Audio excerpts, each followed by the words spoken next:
So the big question we're getting is everybody's always, they're quick to get campaigns up and they're quick to throw up, as many ads as they can, thousands of ads at a time, and then a lot of the questions that I get from my training is, okay, I've got it up.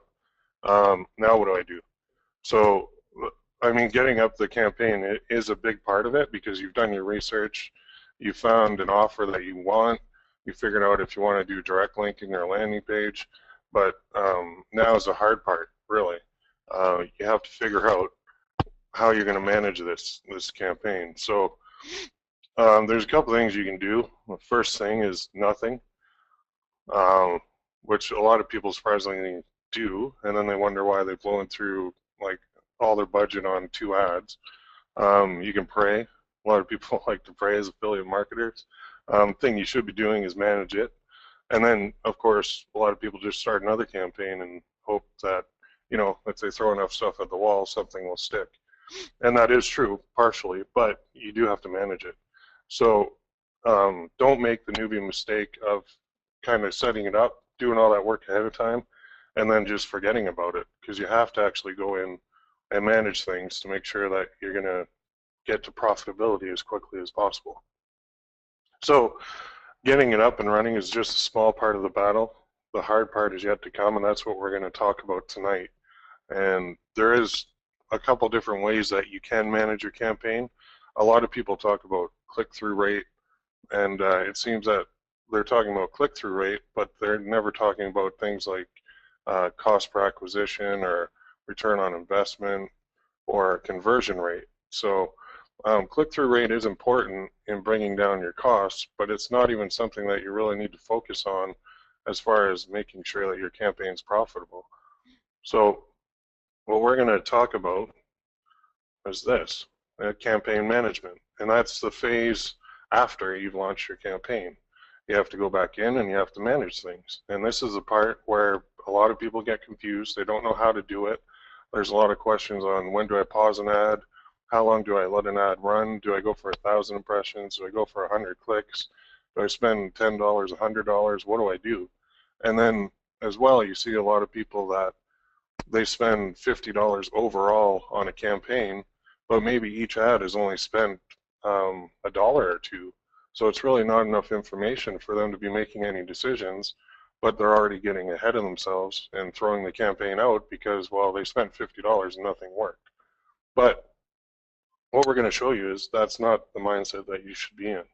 So you have to treat every single ad individually, which you should know if you're doing Facebook, and a lot of advanced and intermediate Facebook users already know this, but those individual ads on Facebook are the same as your keywords on Google or on MSN Ad Center. You have to treat them individually and you have to manage them individually. So there are 3 metrics that you need. You can use them all, or you can use them in combination, or you can just use one of them. But you have to know about them, you have to know how to calculate them, and you have to do it daily at minimum. So we'll talk about 2, when do you pause an ad, when do you keep an ad running, that's pretty obvious, and how often do you need to manage each ad. So let's get into this.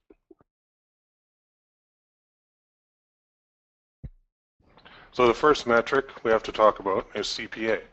And we always talk about CPA networks, and I need to join CPA network to get my CPA offers, but it's never really explained to new people exactly what CPA means.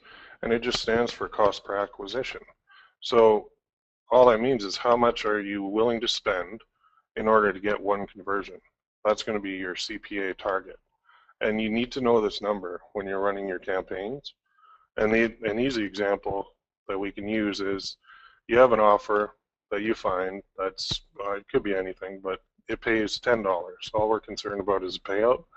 So you want to make 100% ROI, which means you can pay up to $5 per ad to get 1 conversion on that ad.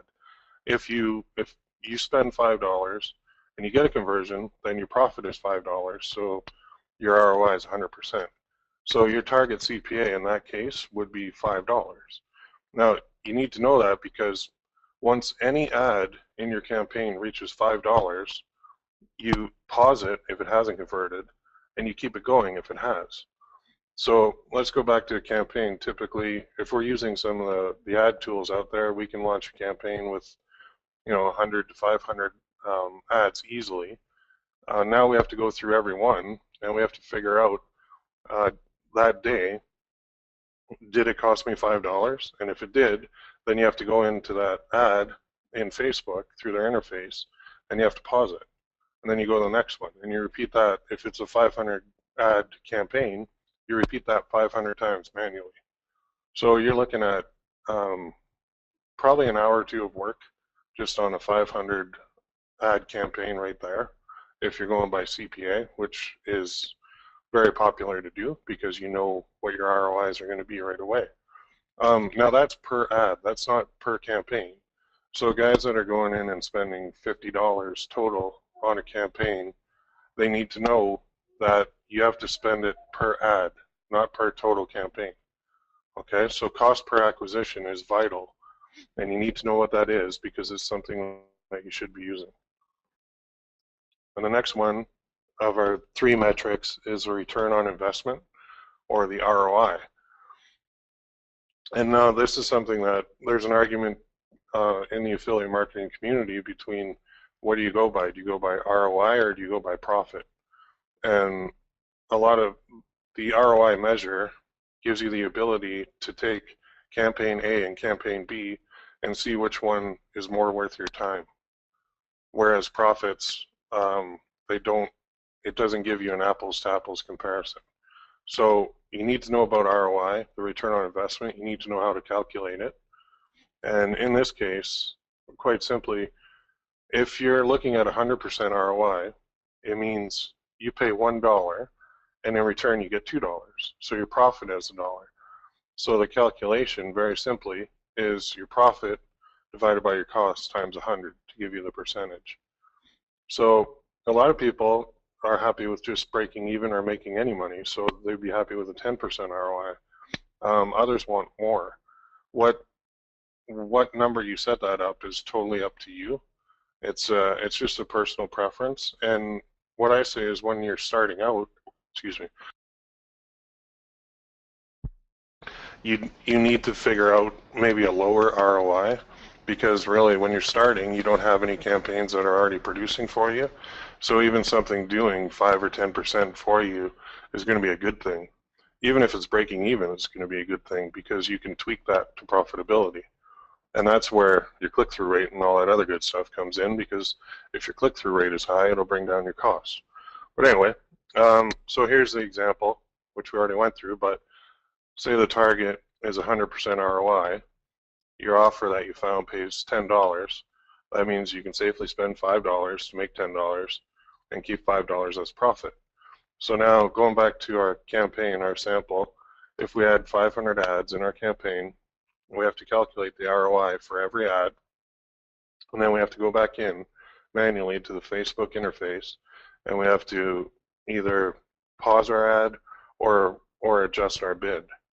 So if it's making money and we want the ROI to go up, then we would try to lower the bid to see if we can get a lower cost. Hopefully our click-through rate is enough to take care of that on its own, but you can do it manually too by just decreasing the bid to try and bring the ROI up. On the opposite end, you can have a maximum ROI, which I don't think most people do, but you could say I want 100% maximum. If you're hitting that, you can also increase the bid just to make sure you're locking in that ROI. So if your ROI is below your target, decrease your bid. If it's above your target, you can increase your bid just to keep it up. So that's the second metric that you can use when you're managing your campaigns. And all these two, well, all 3 of them, you do have to figure this out before you even launch into your campaign, because this is the rules of your campaign that you're going to use to manage.